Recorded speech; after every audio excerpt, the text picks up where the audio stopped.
the coming semester, introducing Arabic calligraphy. This is the first of two series event today, Wednesday, and also the second event will be on Wednesday the 12th, same time at 1 p.m. Chicago or Central Time, which is 2 p.m. in the Eastern Time.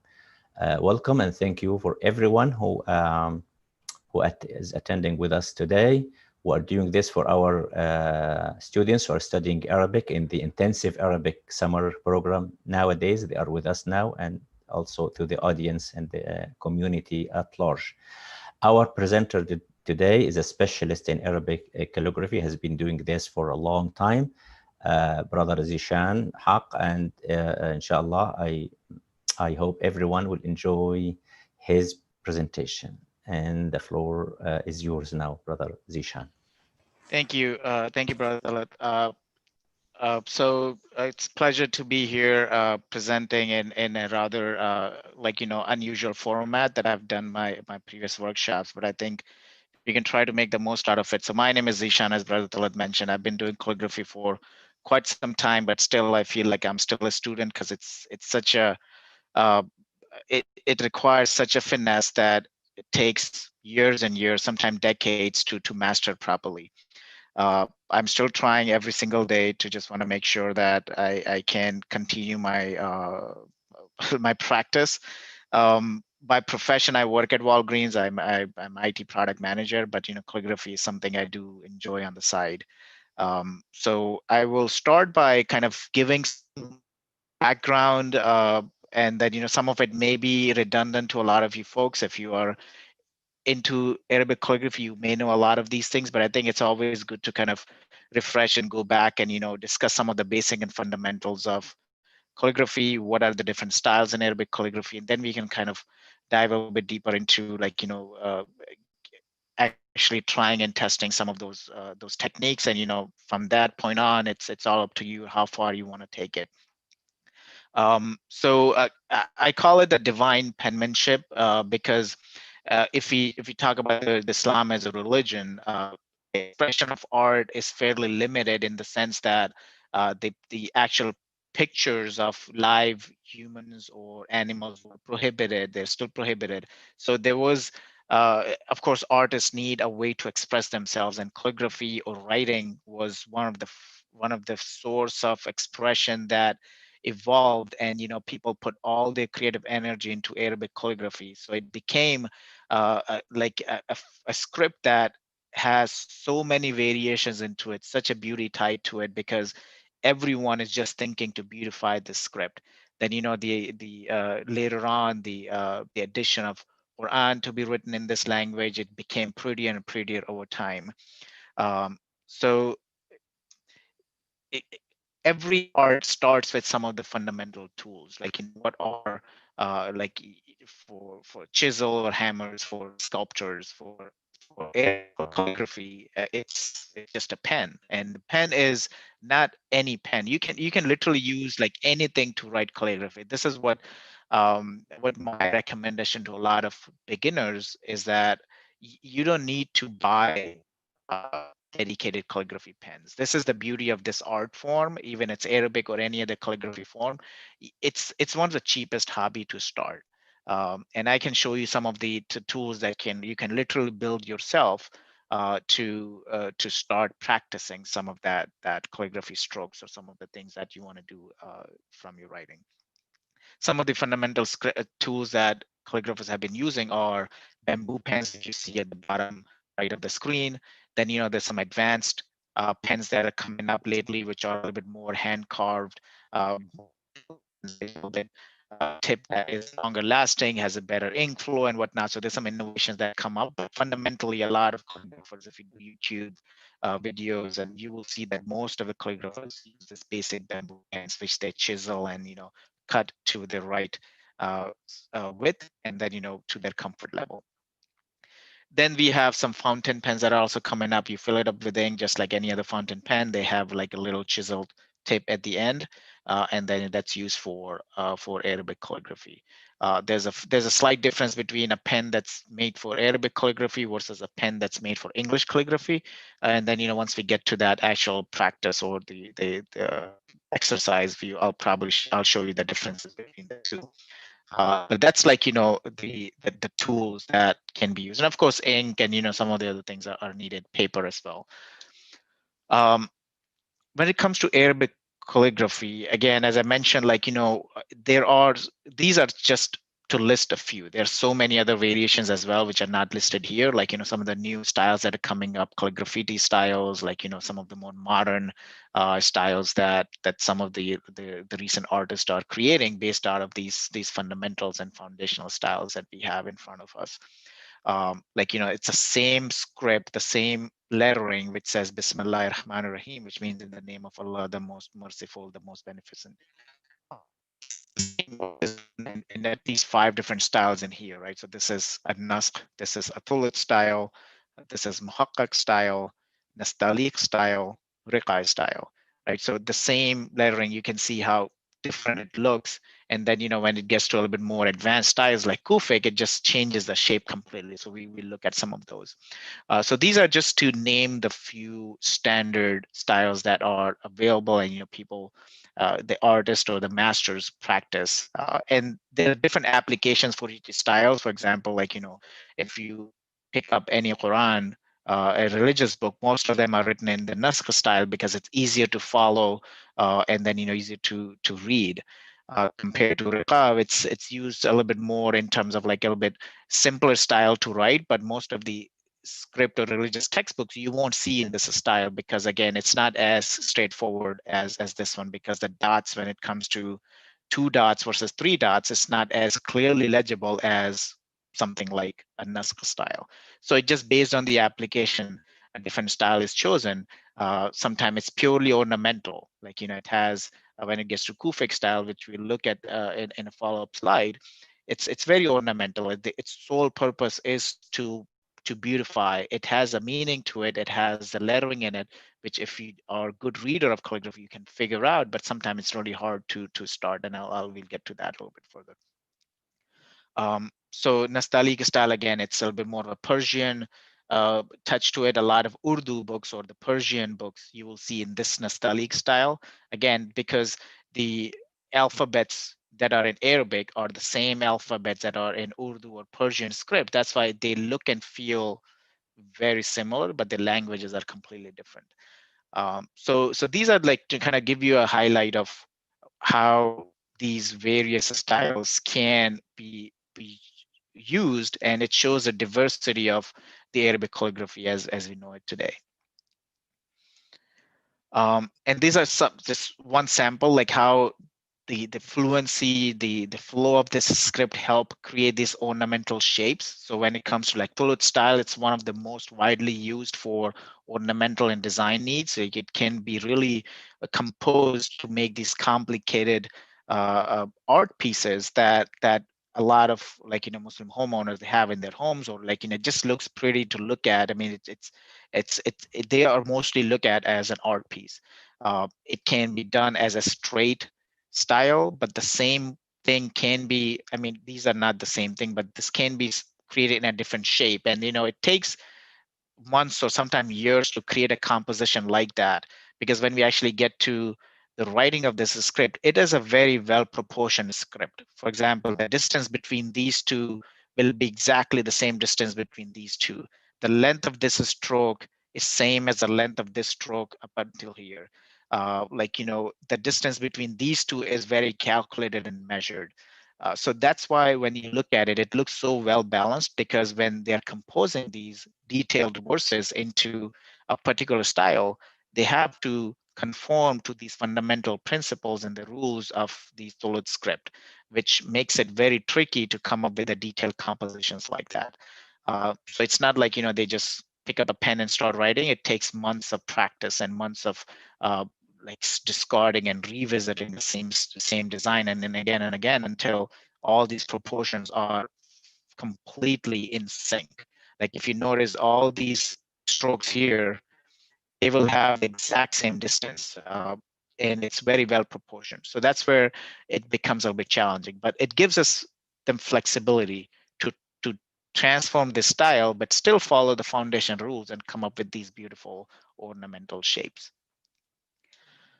This is the Kufic style that I was talking about. As you see, it just blocks. It's literally geometric shapes, but it's still a verse that, like, it's a verse from Quran. It's an Arabic script, a language, a sentence, but it's written in a way that if you see this complete block of text here, it's really hard to tell what exactly is it. But if I tell you, if you are an Arabic reader, if I tell you where to start, then you can kind of start to make these pieces together. Yes, I see this is Bismillah ar-Rahman. Where's the dot for the noon? It's not here. Maybe they merge it with this top horizontal stroke. Ar-Rahim, where are the two dots for yeah? There's no dots. Maybe they merge it with this stroke. So you notice that there's not enough emphasis on putting dots and punctuation marks or vowel sounds in here. It's just a matter of these foundational strokes that we need to capture. And then the goal is to have a consistent shape to fill out maybe boundaries of the arches in a mosque, or the decorating the fronts or of the houses or some other buildings. So that's the goal of this Kufic script in a lot of sense. It's not used for reading; it's used for designing and making something pretty. So that's the whole idea. Like, if I read this whole thing, if I kind of extend it into one line, it says Bismillah ar-Rahman ar-Rahim, and the one of the verse, the chapter from Quran, which is very small chapter, few verses, but I know, so I can kind of read what it says, Qul huwallahu ahad, Allahu samad, and all up until the end. But unless somebody guides me, it's really hard for me to figure out. So that's like the beauty of the Kufic script. It was designed as more of a geometric exercise, and it evolved into one of the most fundamentally used script throughout the world for Arabic. This is another example of a Kufic script where it's Allah written, but in, like, in a repeated pattern, using more straight and geometric shapes. So Kufic in itself has several flavors. There's a Maghribi Kufic. There is this, and I don't know the names of all of them exactly, but you can kind of get a sense of how much evolved this style can be. So I'll stop here before I get to a little bit more of a foundational, like, how to actually write and what are some of the fundamentals are. So I'll stop here because this seems like a good breaking point for some questions if you guys have any.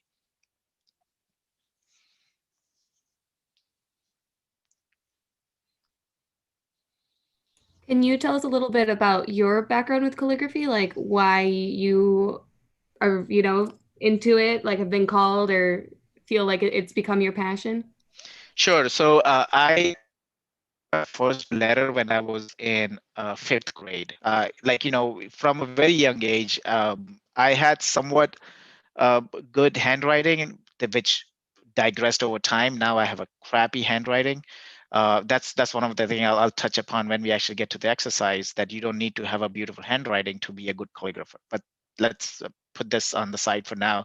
So I've been into this. I used to observe a lot of signboards. I grew up in Pakistan. I moved to United States back in 2001 to finish my studies. So when I was in Pakistan, I used to observe a lot of signboards, billboards with Urdu lettering, and it looked similar to this one here, right? So this Nastaliq style right here. So this is how Urdu is mostly written. I was very into this. Like, I used to cut my own pens.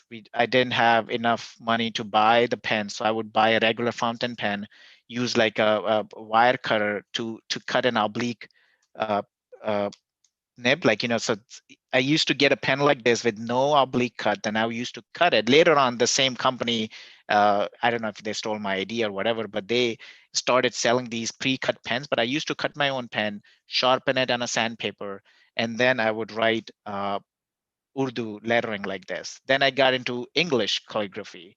And then, a friend of mine joined in school, and I remember we were in sixth grade, and he was also into calligraphy. So we kind of started competing with each other.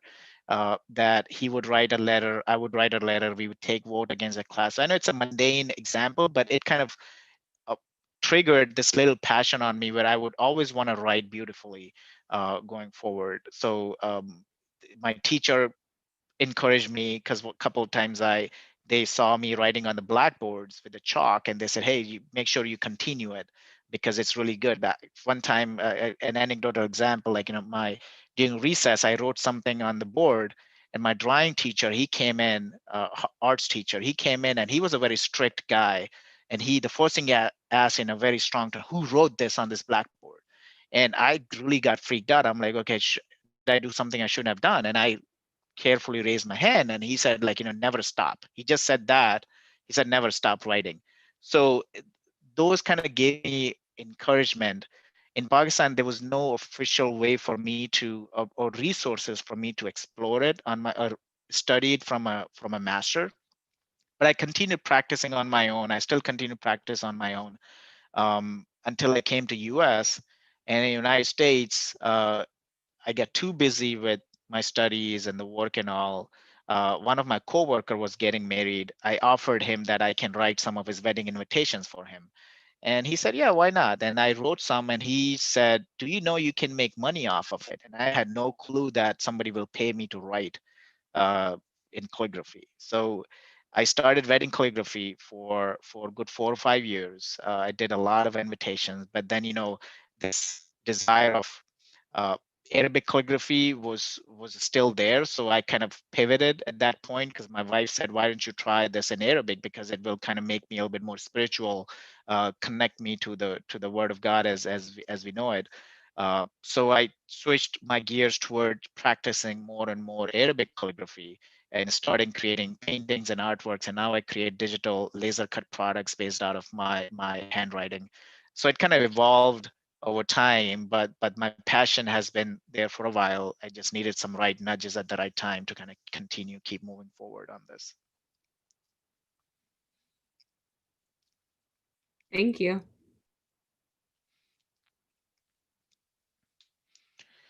So if you have no further questions, I want to dive a bit deeper into some of the fundamentals on how you can become a master calligrapher. Again, in order to become a calligrapher, you can just pick up a pen, start practicing. Like, there's definitely some ways to learn some of the strokes, and we'll kind of go through that as we pick up the pen. We can start some of that basic exercises. But in order to become a master calligrapher, where calligraphy, to a bit of background, in order to become a master, the the correct Arabic term is ijaza. Ijaza means permission to teach. So permission to teach calligraphy comes in when you are given permission by someone who already has that permission. So it kind of goes in a succession. So I need to find a master who has a permission to teach, and he goes through my exercises, and at some point in time he feels that, yeah, Zishan is ready to teach others, he will give me permission to teach, right? So that's why I'm still a student. I'm not a master calligrapher, so I made that disclaimer at first, but I'm kind of striving towards it. And when you start that journey with a master, this is the first page that's presented in front of you to say, okay, go ahead and write this. Now, you don't move forward until you are able to copy this exactly as is. And you notice some of these little circular dots here, these are the measurements that how long this stroke should be, where is the baseline, how far away from the baseline it needs to be, and all these good stuff. So it's really, it takes years sometimes to just copy this page and move on to the next page. And this book has, I think, 40 or 50 of similar exercises. So imagine the time it takes for somebody to master. This is a thuluth style that we looked at. This is a Nasq style that looked at. So if I want to pursue the thuluth first, I start here and copy this phrase. These are the fundamental basic letters. Once I have mastery of this, and then I move on to the next page. So that's how this process works. That's why sometimes it takes years and years of practice to get it right. And I'll show you how complicated it can be. Like, it seems simple strokes, but when you actually write it, I still can't get through this first page, unfortunately. Even though I've done so many artworks, I still can't get through this first page. It's that challenging. And not to discourage you guys, but I'm just telling you like how much finesse and practice is needed to learn this art form. And these are some of the, like, compositions that other artists have done, like, some of the, like, you can see how they can take different shapes. This is a Divani script right here that has a little bit more fluency, a little bit longer strokes. This is a Thoth script that we looked at. It created a more vertical pattern. It starts here, that goes up. So the sentence starts from this end, ends on this end. Then we have this composition of the same Divani script that starts here, then goes here. So like, just to show like how much variety somebody can have with Arabic calligraphy and how we can actually incorporate into the writings.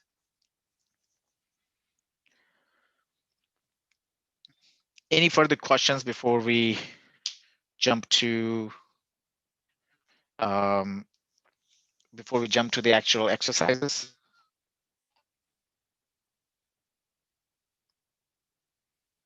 Okay. Let me see if I can find. Give me 1 minute. I'm trying to find a practice sheet that I had, and I was hoping that I can email it to you guys.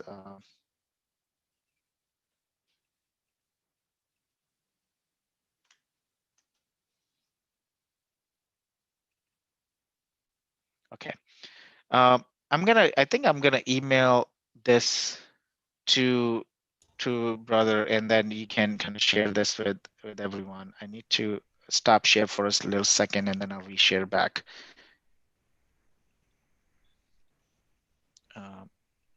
Okay.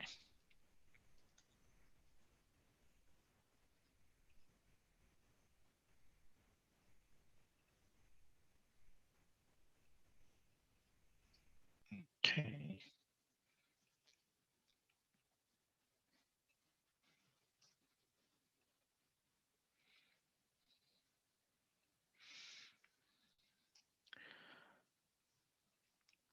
So this is not my book. I want to call this out. I found this on the web, and I tried to find the person who actually wrote it. I couldn't, but I really use this as one of the like, not a training material, but something that really helps a new student start. We can see this in action, but I want to tell you a few fundamentals of these. So usually a new beginner, they start with Riqa style, because Riqa is easier to learn. The couple fundamental things when you start calligraphy is, number one is, how do you hold the pen, right? So that is, a lot of times we feel like we can hold the calligraphy pen just like we hold a regular pen, but you have to learn how to grip that pen because it has an oblique tip. And sometimes the angle is not comfortable on the hand, so you have to adjust initially to get the right angle for your hand, and then you can continue making the basic strokes. Riqa is easier to learn because Riqa doesn't change angles as you're writing the script. Tulot, on the other hand, you have to twist and change the angles. Same with Nastaliq. Sometimes you have to change the angles as you're writing the stroke. Riqa is consistent in a way that once you have the right grip on the pen, then you just glide it across the page and you really don't have to twist and turn the angle. So let me show you. I can kind of show you. Maybe that's where we can switch to. Let me do this. Um, Let me go through this, and then I'll switch to my other desk, and we can kind of show you exactly how we hold the pen. And then there are fundamental strokes. So there's a diagonal stroke. This is a 3-dot stroke. This is a 2-dot stroke. This is a 1-dot stroke. Basically, if you learn a straight vertical, a diagonal, and a couple of these strokes, you can create all these letters. So that's the beauty of this. Every character in Arabic calligraphy, let's say if it's a Tolut or Riqa, it's a combination of fundamental strokes. So once you receive that fundamental strokes, then, for example, if you're creating a vowel, it's the same movement as if you're creating a fa or of other letters. So you just need to kind of isolate. And some of the examples that I'll show you, you can clearly see like how these strokes are kind of combined to make one letter, but you are actually literally reusing components from other letters to create a new letter.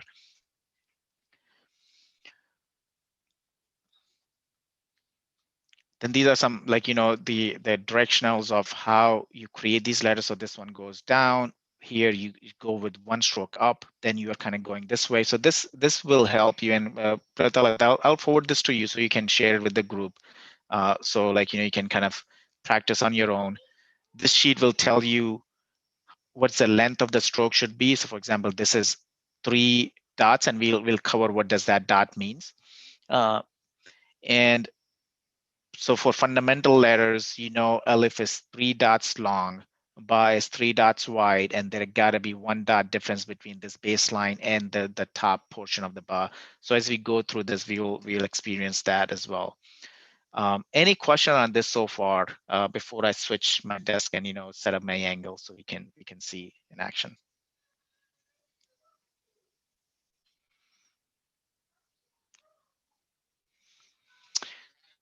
If not, let me see if I can switch my camera.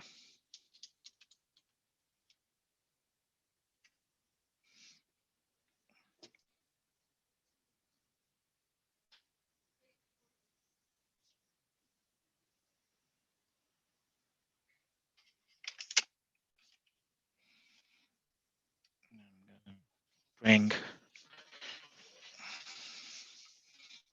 some.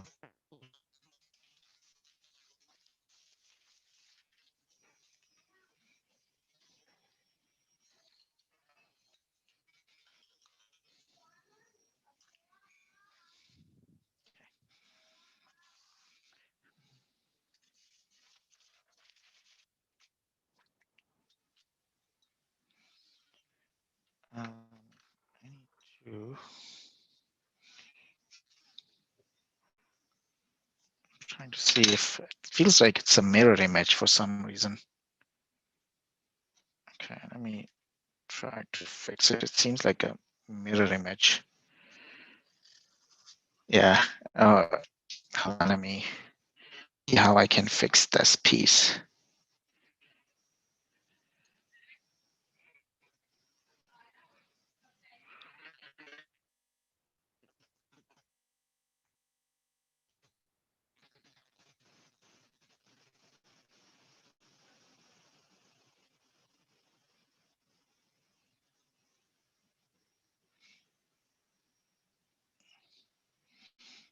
Maybe I do the selfie mode, and that should hopefully fix it. I gotta see how I look in my.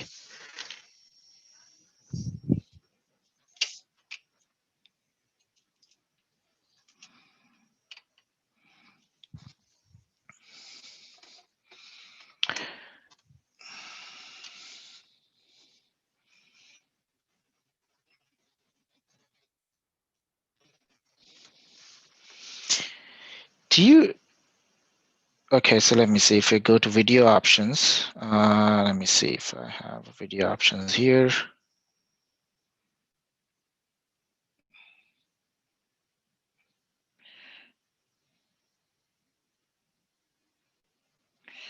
Yeah, I'm not seeing video options. Do you know where would that be? So do you know if Let me see. Are you on the Settings. mobile app? I'm the mobile app, yeah. Okay, let me check.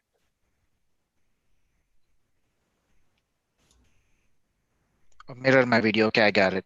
Let me see if that helps.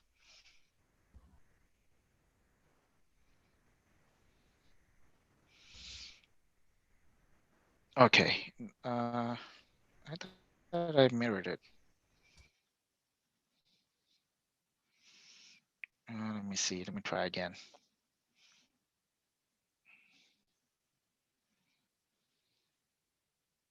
Maybe I stop video, then mirror, settings, meeting, mirror my video. Okay. And then go back to the meeting.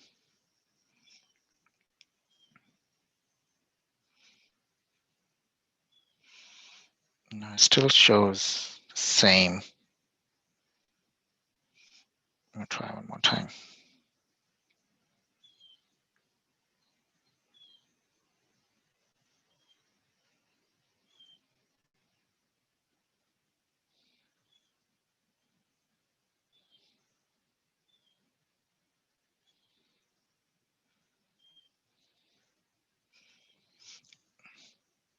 Oh, perfect. Okay. That's how it was. I just had to toggle the setting back and forth, I guess. Can you guys see my screen now? Yeah. I think it's Yeah. sideways. Sideways? Okay, let me. Okay. Is it better now? Yes. Yeah. Yeah. No. No. Yes. Yes. Okay, perfect. Let me just drag my chair.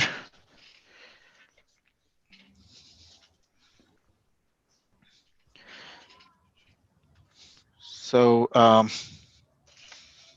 I'll try to kind of show you some of the tools that we were just looking at on my slide. So this is the basic bamboo pen that I was talking about. Like there are so many varieties and sizes of these bamboo pens. I have at least like I don't know how many bamboo pens I have, but there are different thicknesses, and then depending on the work, there are several different kinds of bamboo pens as well. So some of these different ones are like different qualities. This is from Indonesia. It has a different hardness and thickness to it. So I use it in a more like rough surfaces. These are regular Persian bamboos, which has a little bit softer tip that helps in the softer surfaces. These are the new ones that I was talking about, a little bit more innovative approach. So you notice that there are like little slits and dots on this. These are the laser cut grooves, which helps regulate the ink flow a little bit better. Ink is stored in these little reservoirs, and then it lasts a bit longer. But given these are really thick bamboo pens, the stroke, of course, it loses a lot of ink in one try, right? So you have to constantly dip back and forth. But compared to a thickness of this bamboo versus a thickness of this pen here, this one, the one on in my right hand, will last longer. It will store the ink more than these bamboo pens because they just quickly run out of ink if they're really thick, wide ones. Then again, there are innovative ways to create a better ink flow, and that that people have come up with. I have a couple of my own ideas, but usually it just depends on what is the application, and I use the right pen there. Then when I mentioned that you really don't need to spend money on calligraphy tools, if you go to Chinese restaurants, you can get these chopsticks. So you can cut these chopsticks, which I've found really helpful in some of the smaller works. I create like, smaller thin tips using the chopsticks. They're flexible enough. They do the job in some of my practices and whatnot. And then, I use these a lot as well. So you can kind of shape or chisel them just like a bamboo pen. Or you can combine, and pencil's handy, but I'll give you an example from let's say these two pens, right? So you can combine two pens like this, and then you can tape them, and they will also act as your column, right? So it can kind of think of it as a wide, like as a chisel tip. So when you're writing, you can create a writing like this. So this is also like, you can use it with a pencil as well. So this is also a good low cost alternative for the tool that you can, since it's not taped in properly, that was kind of hard for me to navigate, but you can kind of create a lettering like this, and then you can see that where the strokes need to connect, and how you will kind of fill up these things. So this hobby can literally start with 0 down payment. Basically, you can just tomorrow or today if you like. Then this is the Sharpie pen that I sent a link to you guys, and hopefully you have it handy today so we can kind of do some real practice. This Sharpie has there's one available that has a chisel tip, and this chisel tip happens to be oblique cut, so that's perfect for Arabic calligraphy.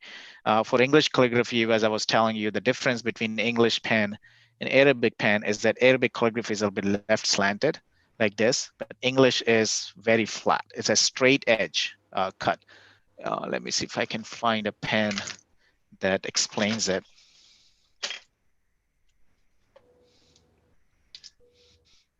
this one. So this right here, right? So you notice this is an English calligraphy pen, which has a chisel tip, but the tip is very straight compared to Arabic pen, which has an angle tip. So you notice the difference between the two. That's the key difference between English pen, which is on my left hand here, the silver one, and the Arabic pen, which is the red one. So when you are picking up pens for Arabic calligraphy, look for the oblique slant.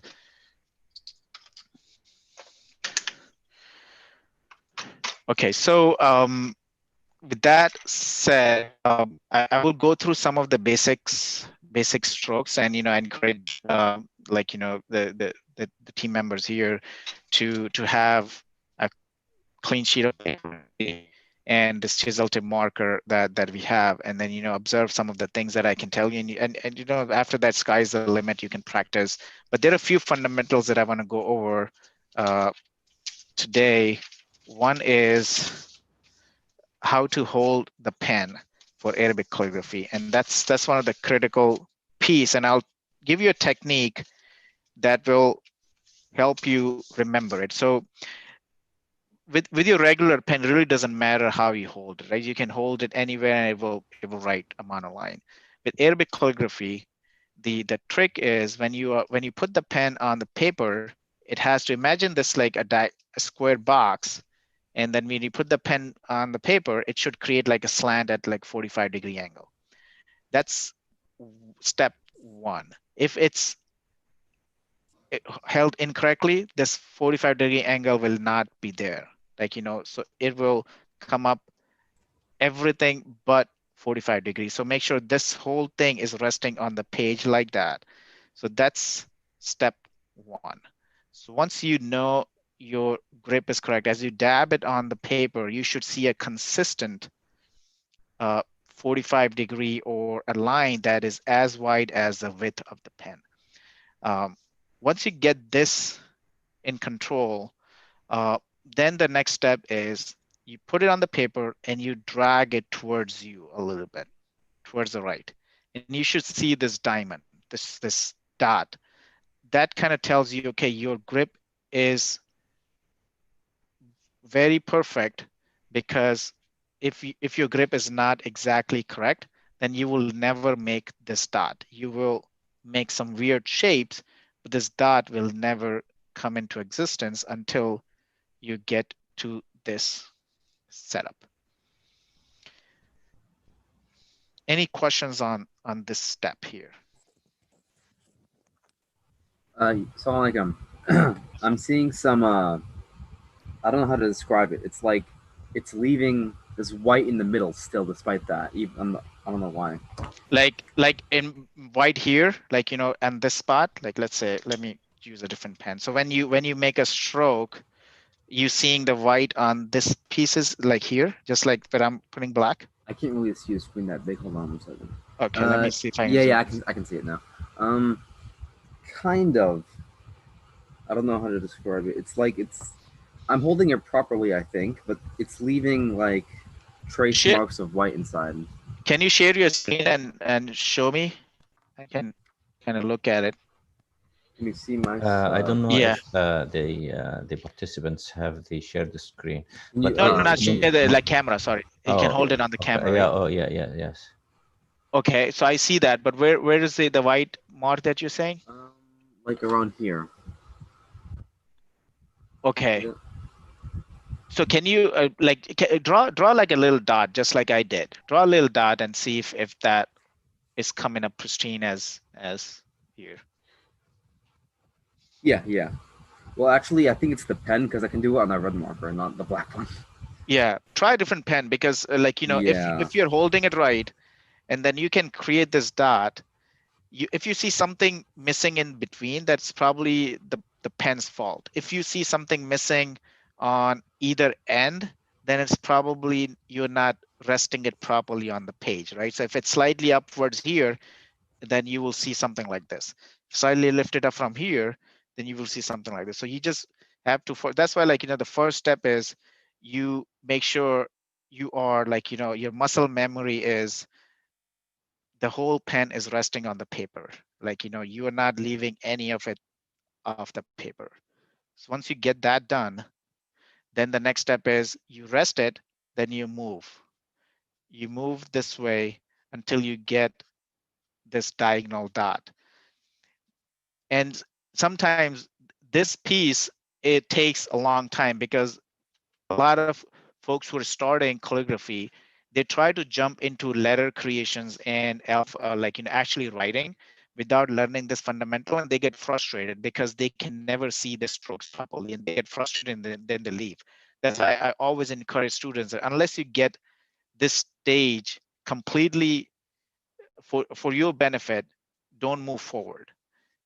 Practice it as much as, and sometimes kids get annoyed because I make them do this for 20, 25 minutes.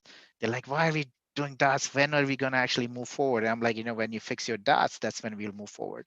So this is like, one thing that we need to uh, practice, because once you get this dot right, it tells you that your pen grip is correct. It will tell you now you are able to measure your strokes properly, because every stroke is measured on number of dot lengths, right? So when we looked at it was three dots, it's basically these three dots. So if you don't know how to create these dots, you will never be able to create the aleph in the right length.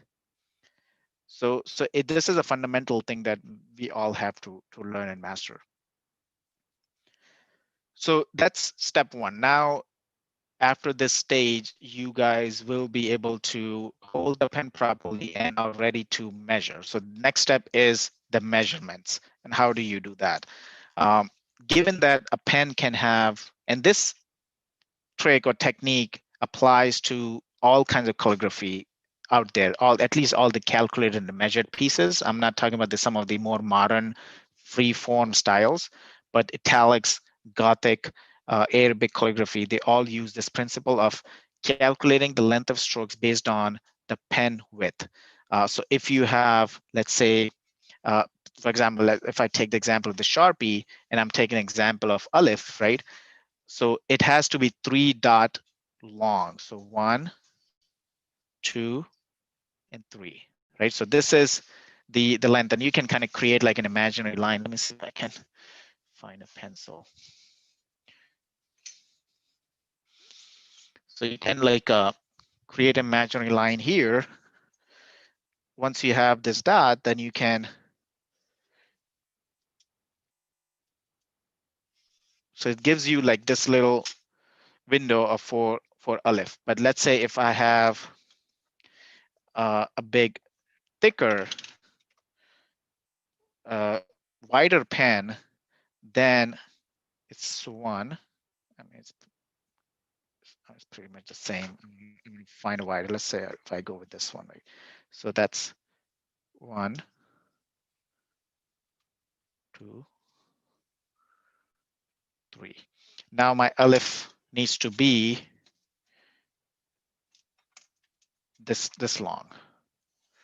So if I'm using my Sharpie marker, I will create an aleph up until that. This is the Riqa aleph, right? So it's 3 long. But if I use this bigger pen, then my aleph has to be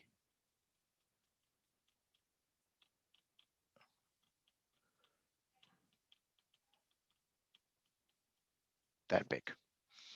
So when you visually look at it, they don't look distorted, because if I, let's say, use this pen and extend it a little bit further,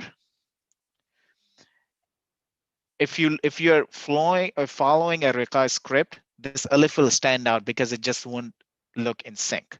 If I am creating a composition, this additional stroke will create problems when I'm trying to measure things, or I'm trying to create or make equal spacing among the two. That's why following these fundamental design principles of how long something should be or how wide it should be, it is very critical when you're creating a moving later on to the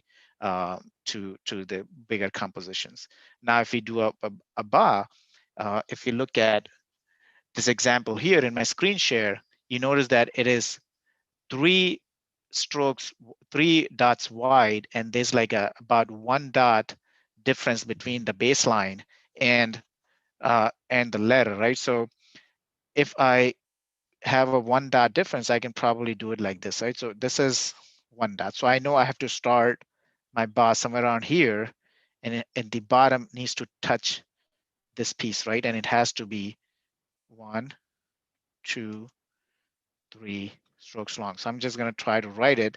So my first stroke starts here, and then I go this way.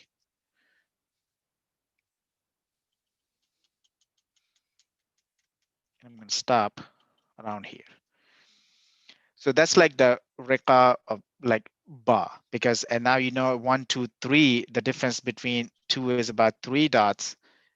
Difference between this and this is about a dot. So as you practice, as you know more and more, your muscle memory is so used to it that you will automatically stop these strokes, because that's what practice does to you, right? You will know exactly when to stop. And that's where masters encourage do more and more practice. So if I 1, 2, 3, and I will create this, and this is gonna be 1 dot.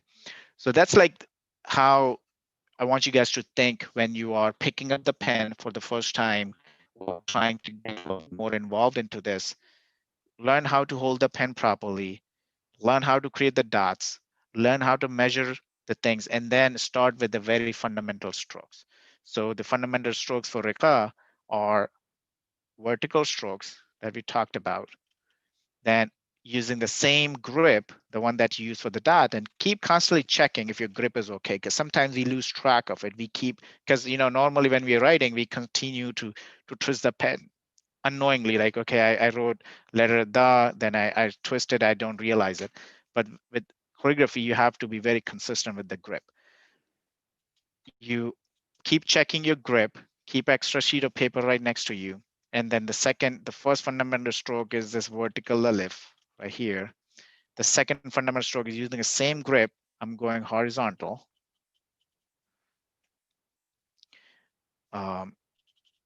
Right, and the third one is going diagonal. So you go diagonal up and you go diagonal down. And again, notice that with Rika, I am not changing the pen angle. Pen angle has to stay the same. When it comes to Tulut gets, it's very tricky. I'll try to write a Tulut wow here, and you will know like how the pen is changing the shape, right? So I am gradually shifting the angle as I move up here. It's not a consistent grip. Then I come down this way, and I am trying to make sure that my eye of the vow is pristine, and it has like various angles across these different pieces. And then as I come down,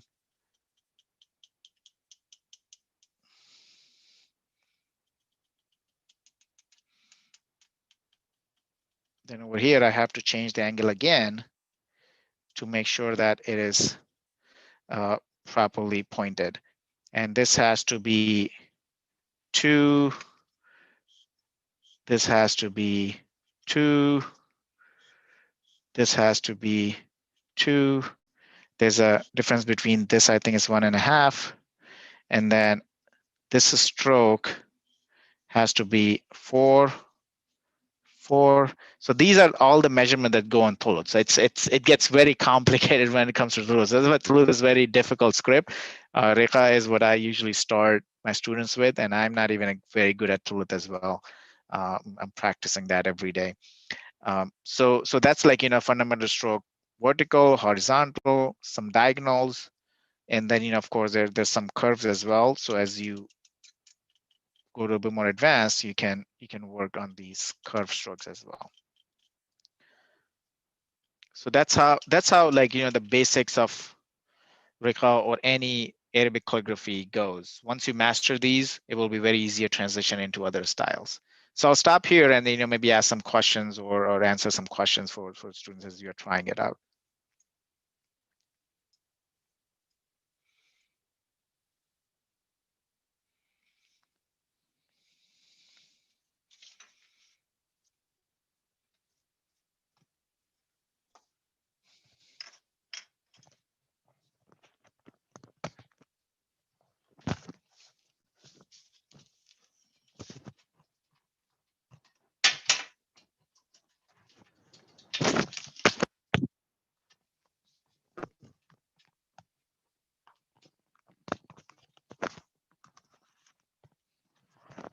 Can you guys hear me?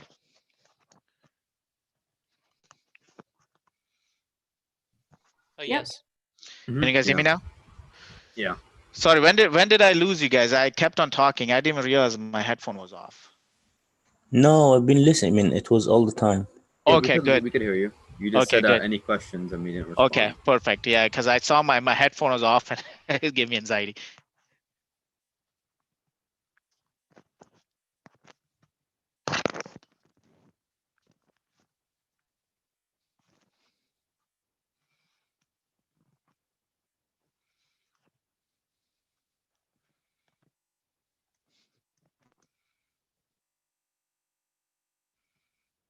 Hello? How hard Yeah. do you press on the pen? How you mean when you're writing it? Yeah, because I'm not sure like how hard I should press. So the instructions are like, if you're pressing too hard, you're not doing it right. It has to be, that's why like, the quality of paper is very important. This paper is not ideal for bamboo pens because it doesn't have as good of a gloss as I expect. So let me show you like a traditional calligraphy paper has some kind of coating on top that really helps glide these bamboo pens. For Sharpie markers, again, like if you're trying too hard, pressing it too hard, that means you're overworking yourself. It has to be like very light touch, as long as these strokes are not shaky. So I have a very light touch when I'm writing using the Sharpie marker. If it's too light, then you'll notice that the stroke becomes shaky and you will see that it's not covering the whole width. So as long as you're comfortably capturing the whole width, it should be okay. You really don't have to press too hard. When it comes to bamboo pens, the choice of paper really matters. So a cheapest way to practice is to get any magazines that comes in your or mailers because they have a glossy finish on them. So you can kind of get a feel of bamboo pen. So if I write a bamboo pen here, for example, it has a little bit of a friction compared to this page. See, like you don't even hear the noise as I'm dragging it, right? Because it's not as friction. It has a little gloss shine on it, which helps glide the pen. So that's the difference. But my short answer is you don't press too hard. It just initially you will, but gradually practice yourself to not press too hard as long as the whole pen is resting on the paper.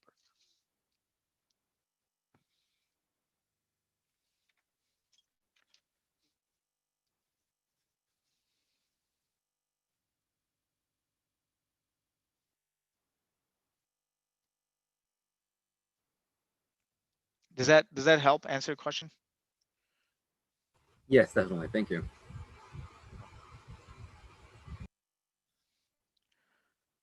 So Brother Tala, how do you want to proceed? Because I want to give some time for them to practice, and want to make sure that they are as like as they're trying their hands on it.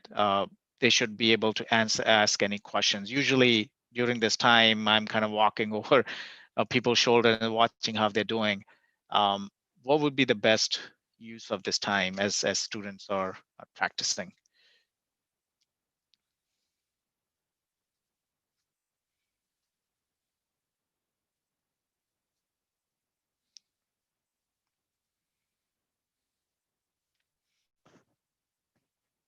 Can't hear you if you're speaking. I think maybe it's my headphone.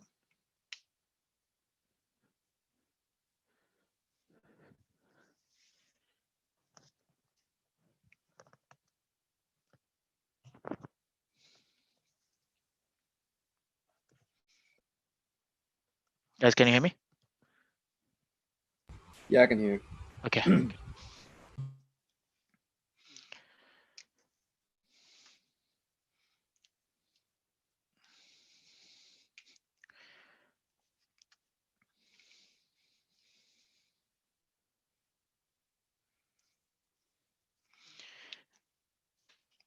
So let me show you a couple other letters which are slightly different. So when we talked about this aleph, we looked at ba, and then the letter jim, which is another shape. It goes like this. And again, my angle is exactly the same. So it has a combination of a horizontal stroke. Let me use my bamboo because my marker is bleeding on this a little. Has the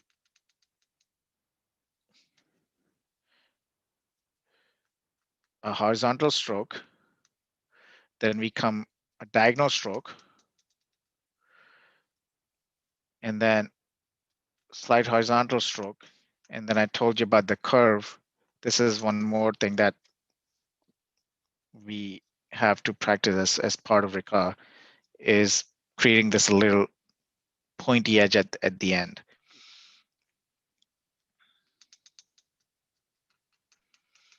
Let me confirm the measurements. I think it's 3, 2, 2. It's 1, 2, and 3. Okay. Yep.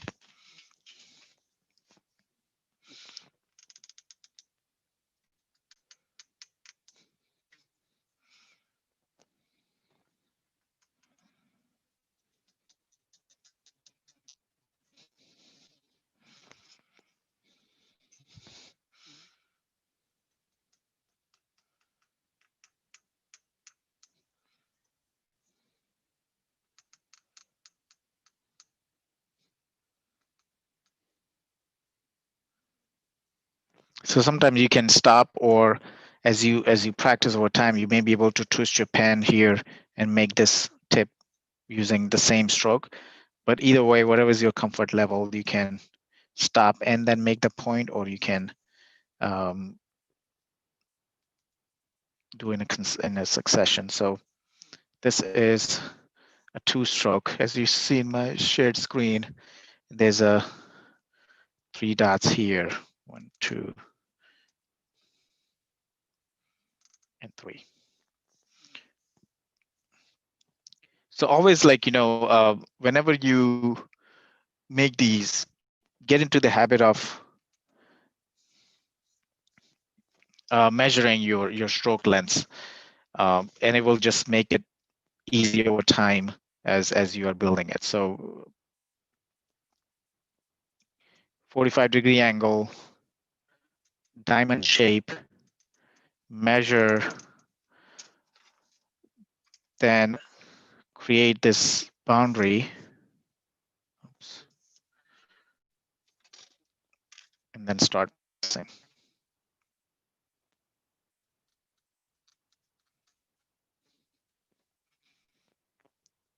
How many of you have bamboo pens? No. Yeah, I'm trying my best with brush pens. Okay. You got that The Sharpie. dots are not happening. What was that? The brush pen?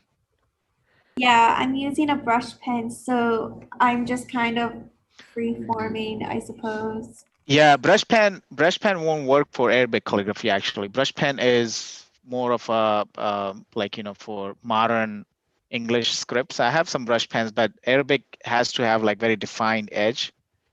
And I shouldn't say it can't work. It can work.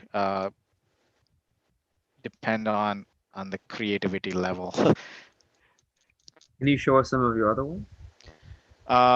Other pens, you mean? The work. The work. Okay, let me show you this. So as I said, like, I started creating customized artworks, but then, moved on to a bit more digital creation. So I kind of created these kind of compositions, which is just random combination of letters. Then the sketchbook that I have here, it has, because I create a lot of custom pieces for newborns, customized cake toppers for wedding gifts and whatnot. So I start by sketching, creating these compositions. And again, these are not proper Arabic. These are Arabic looking letters, but they don't follow proper foundational elements that we're talking about. Because at some point in time, like, once you learn the rules, and it's okay to break them kind of a mentality. But a lot of these are more customized logo design. So like, somebody said, I want my name in a heart shape. So I have to kind of compose it in a heart shape. And then they can become a cake toppers or logos or anything like that. And some of these you probably see my kids' artwork in there as well. And if you go to my website, you will see a lot of these compositions basically created as a cake topper. And I don't know if I have any sample here that I can show you guys. So let me show you this here. So this particular piece, can you see this wood card piece? This was actually my handwriting that I used, digitized it, and then used a laser cutter to now it acts as a car hang on my cars. So that's like one example of how the actual lettering can get converted into a digital design, and then I can kind of make products out of this. This is also a car hang. This is also a key holder, like a big size of the same thing, but I put on hooks in here and it can serve as a key holder on your wall. And then, it just kind of sky's the limit once I have this design digitized, and then it goes from there. So that's some of the pieces that kind of shows from how the sketching and the final deliverable looks like. If you want to see some of my artworks, let me show you this here. And my room is a bit messy, but this is when I used to do customized paintings. So I created this as a frame. Then I have this one as well that has Bismillah Rahman Rahim. I used this is more of a free form style, but with a broad edged pen. This one was in a very early day, so you can see I can still point a lot of mistakes in terms of proportions here, but that was a very long time ago when I was kind of new into this. And I think that if I have a date somewhere, it's probably sometime in 2009 or so, maybe about 10 years ago, that I my Arabic was not as polished as it is comparatively today. Then the English calligraphy, which was a little bit much more polished because I used to do wedding invitations back in the day. So my English calligraphy was much better. So that's some of the pieces that I have done in the past. Let me see if I can find my my other album. Gotta be here somewhere that has some more samples of my work. Okay, it's right here.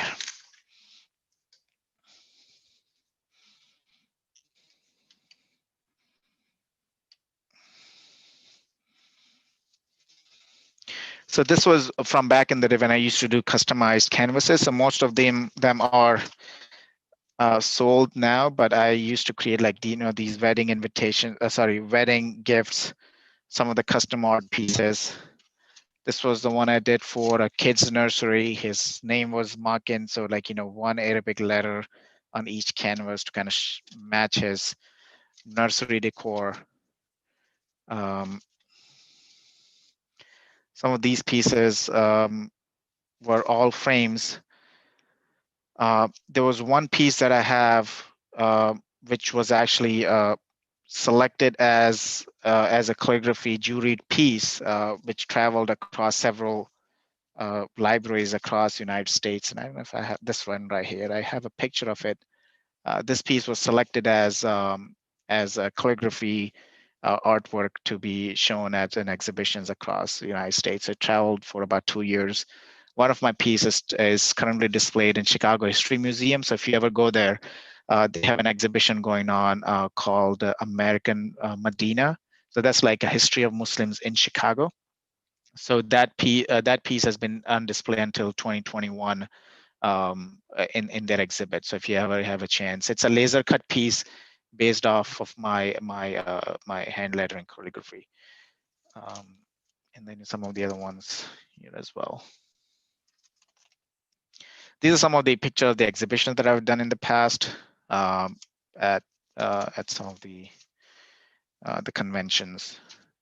You notice how This was my very first exhibition. I had only like, maybe 15 display items.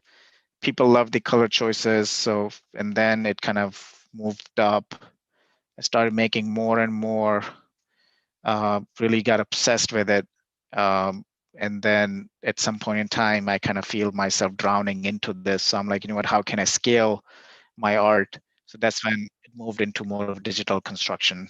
But now I create digital designs, create laser cut products, and then do this just to kind of keep my creative side active. So yeah, any questions on this? And I can stop and talk about my art.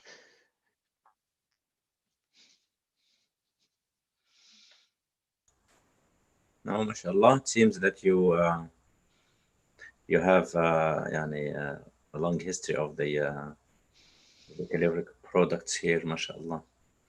Thank you.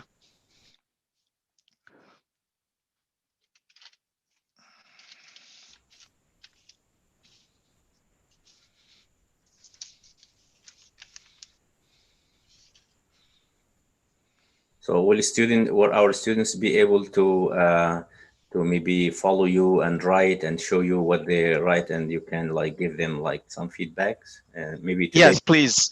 session? Yeah, please. Just share my email with them, and then have them.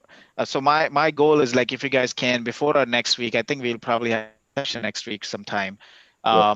Like practice these few things that we talked about. Practice your grip on the pen, like practice these dots. So maybe like a section of the page filled with these dots, and you will see gradually it will become more and more consistent, and compare your progress. So start with one section of the page, do this, maybe take a break, do this again. Once you are clear on these dots, then you move on to measurements. So like 3 dots, because sometimes like even this measuring of the dots can be a little tricky, because people measure this way. So you have to be like make sure that this tip touches the corner of this dot, and then you move like this. So practice that. Practice some of the fundamental strokes, which is vertical stroke. Then you do horizontal stroke. So maybe if you can send, once you try this, you will come up with questions that like that may be some minor details, and I can kind of help you correct it.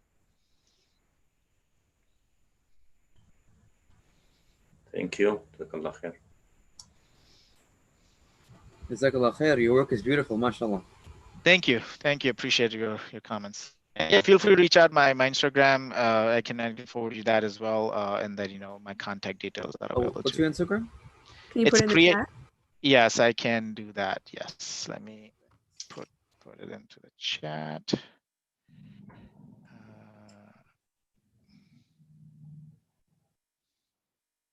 How do you decide what phrase you're going to write? Because when you sit down for a project, obviously it takes a long time. Mm-hmm. So are you just like, I feel like I really want to write this, like if it's not a contracted project? It's a very good question. Okay, so I just sent my Instagram ID to the folks. The same as my website too. Like Creations Art is like one of the name that I chose back in the day. Now I realize it's too hard to pronounce, but I'm just stuck with it. To answer a question, some of these phrases are suitable for certain applications. For example, if I'm writing something for someone's dining room, right? So I know the few phrases, which is like, I start by saying the name of Allah. So beginning, like Bismillah ar-Rahman ar-Rahim is a good phrase for it, because when you start eating food, it's a reminder that you have to say this phrase. There's another phrase that says Allah is the best of providers, right? So that's like, another reminder that as you're eating food, you are saying thank you. For living room or for something as an entry for the house, there are phrases like mashallah, which kind of keeps the evil eye away, or which of the blessings of my Lord will I deny, which means like, if you have really blessed and you have a beautiful house, that phrase makes sense, because as soon as you look at it, you immediately feel that you wanna say thanks. Alhamdulillah is another thing where you're thanking God for providing some of the things. So sometimes these phrases suit certain applications or certain like where the art is supposed to go. For kids rooms, there are phrases like oh Lord, have mercy on them, just like they cared for me when I was little. So it was a phrase. It's a phrase from kids to their parents, like a prayer, which is very suitable for their room, because as they grow up, they build this mentality of, yes, my parents are really helping me, so I need to help them when they need me the most. So those are type of the things which kind of help me decide. Uh, if I'm really torn, if I really want to come up with something that I want to create an idea I have, then I feel like, okay, which phrase fits that composition that I have in my mind, right? For example, lately I'm thinking about like a more of a square minimalistic piece for my own living room. And I'm trying to fit something within like a square box, right? Like in a shape like this. Now I'm thinking, okay, which phrase will help me fit this? So there are a lot of phrases which has a lot of vertical strokes. For example, La ilaha illallah Muhammad Rasulullah has a lot of vertical strokes. So I can start here. There's another vertical stroke. There's another vertical stroke. There's another vertical stroke. There's another vertical. So this helps. Okay, I need that many vertical strokes. This phrase is the best one. If I'm trying to fit something in a more horizontal shape, then I'm trying to look for a verse which has a lot more horizontal strokes, right? So Hazam and Fazl Rabbi has like, a lot of like, give me some room for horizontal strokes, right? So I can do like this, uh, like horizontal strokes. So it's just what type of shape I want to fill, what type of room it's going to go into, what is the occasion. If somebody is finishing Quran as he's memorizing it, then a phrase that says the one who reads Quran and teaches Quran is the best person alive. So I'm kind of paraphrasing. So we can kind of choose based off of that. So that's like a long answer that to say like, it just quite a few factors, but you eventually the choice comes down to few selected ones which are ideal for that occasion.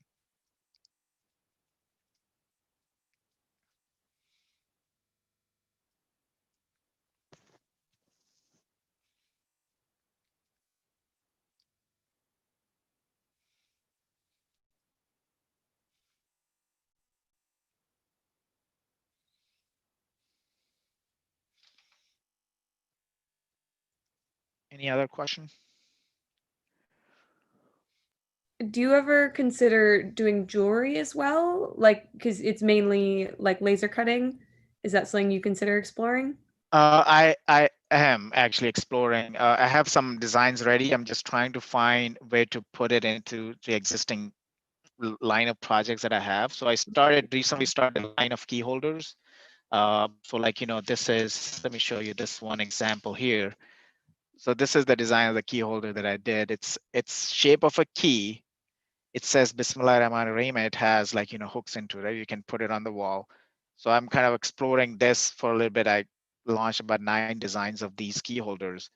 And then I started getting into some of the smaller gift products like the coasters, which are based on Arabic geometric patterns. And I'm kind of exploring some of these ideas. There's one more thing I want to show you guys, which was a concept I did, because laser cut gives you opportunity to explore. So this is the layered artwork that I created. You see there are like about 6 layers of pieces in there. So it's on top, it says Allah in a repeated pattern, but then like, you notice there's like a depth in it too. So I'm exploring this idea a bit further. Like the piece that's in Chicago History Museum is a variation of this. It's much larger.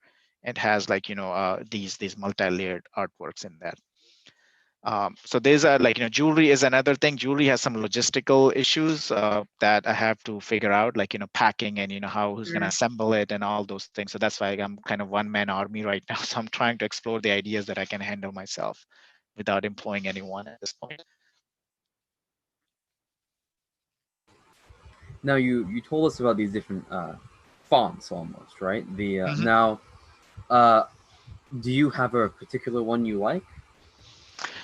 Tulip is my favorite. Hmm. Tulip and Kufic is another favorite ones because, like, these days I'm exploring different things. Like one is the like more key holders and things that beautify your home. So Tulip has a very appeal to it. It looks really nice when it's well proportioned. So I like that. I want to learn that, like really badly, but it's so difficult to master.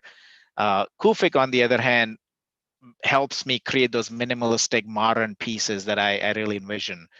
So that's where like I'm exploring more about that as well. So those two are my favorite styles.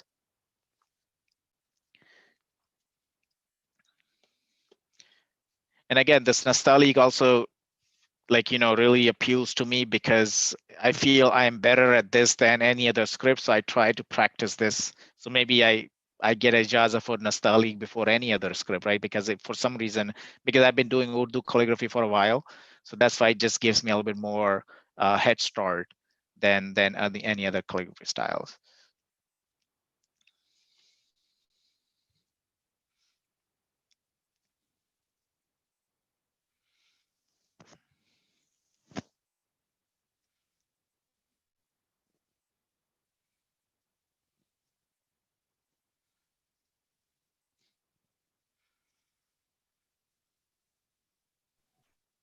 Well, like, thank you so much for taking the time to talk to us. You know, you're clearly very busy and your work is absolutely beautiful. I've definitely learned a lot. I think our class has learned a lot. And I'm super excited to learn more from you next week. Absolutely. So I think next week we will dive a bit deeper on some of the more complex like not compositions, but like we talked about some of the basic strokes and some individual letters. Then there is a thought about how do you connect two letters to create a word. So we'll explore some of those challenges a little bit. Next week it will mostly be more productive if you guys come up with some practice and some solid questions. So maybe we can figure out a way for like a live that I can see how you guys are writing. So maybe like, we can plan it properly. So your cameras are set up like just like I'm writing and I can see, you can see. I want to see like if you are challenged, if you feel like it's challenging to control the pen, I would like to see what is the like, the problem in your grip or in your hand, the way it's resting and all those things. Yeah, that sounds great. We can definitely work on that for sure. Thank you. I always thought as calligraphy is kind of intimidating. It's not as bad as I thought it'd be, honestly. Thank you.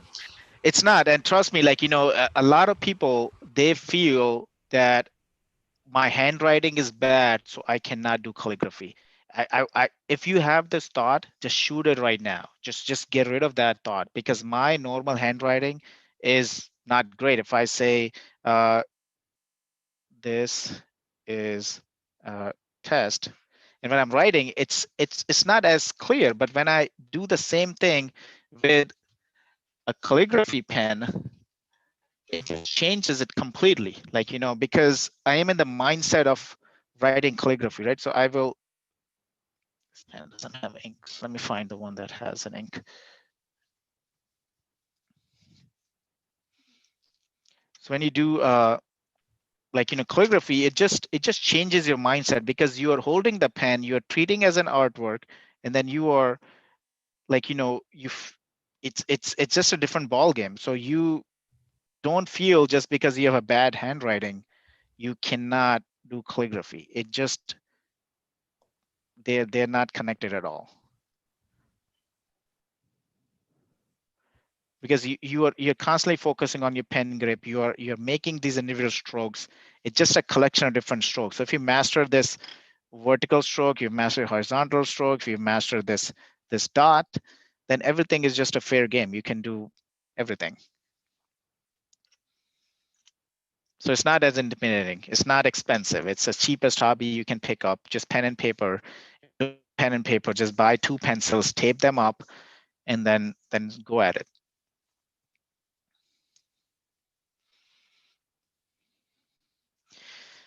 You can cut your credit card. I cut my credit card. I dip it in ink, and then I can start writing using my credit card. So it's, the sky's the limit. When I said, like, when you want to explore tools, you can do the same Ricoh style with a credit card. If you have to tape maybe a piece of cloth to it, so it just looks, but you can create like really crazy modern styles with just nothing but a plastic.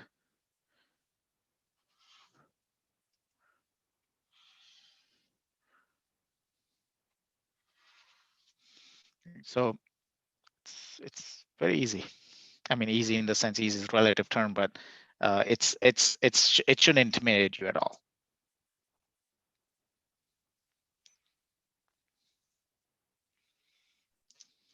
Yeah, it sounds it's so much to think about, and it's very exciting. Shall we wrap for the week and then rejoin next week? Yeah, I think this is a good stopping point. I can connect with and we can set up a time for next week. All right. Yeah, that sounds wonderful. Thank you so much for everything today. I think everyone Thank you, appreciate it. Yep, it was pleasure. One last Talk to you question. guys. What's the ink you use? Good question. So I have this ink here. This is India ink. You can use that. This is not recommended for fountain pen. There's another ink called Sumi ink that's available with Japanese Sumi ink that you can use. One thing I want to tell you is when you have to have a dipping cup. You notice there's like a little piece of thread in this dipping cup. It's not direct ink. It's not like I'm not dipping it directly in ink. I have a piece of thread, and you know those chalk lines that you can buy from hardware stores. You can use that chalk line, and then make it completely soaked in ink. What this does is if I dip it directly into a liquid ink, you will see blobs. So let me demonstrate this. This is a very, once you get into the more bamboo pen, this trick will really help. So if I dip this bamboo pen directly in ink, right? So in most cases, there will be a blob of ink. Like you can't really see, but it's like literally like, ink spread out on the paper. It's really thick. But if I dip the same pen, that blob doesn't exist. It's a very consistent. There's no blob here. It's a very clean. So the thread helps regulate the ink flow that goes on your pen. The traditional calligraphers use a thing called leca. Leca is a silk thread. But I don't have that available anywhere, so I just use that chalk line from hardware stores, and just completely dipped in ink. Every few days when it gets dried up, I add some more water or some more ink using a dropper bottle, and then make sure that it's wet enough that when I dip, just like a stamp pad, right? Slightly a bit more runny consistency than a stamp pad, but helps you to regulate the ink better.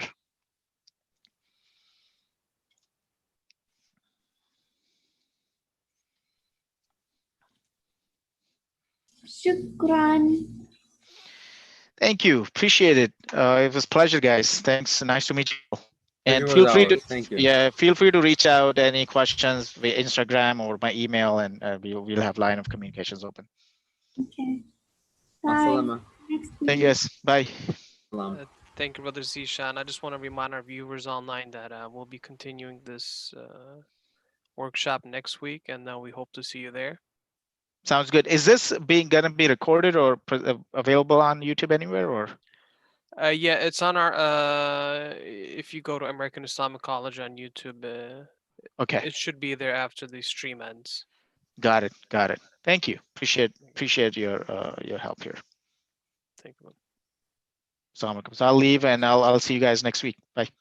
Okay. Bye.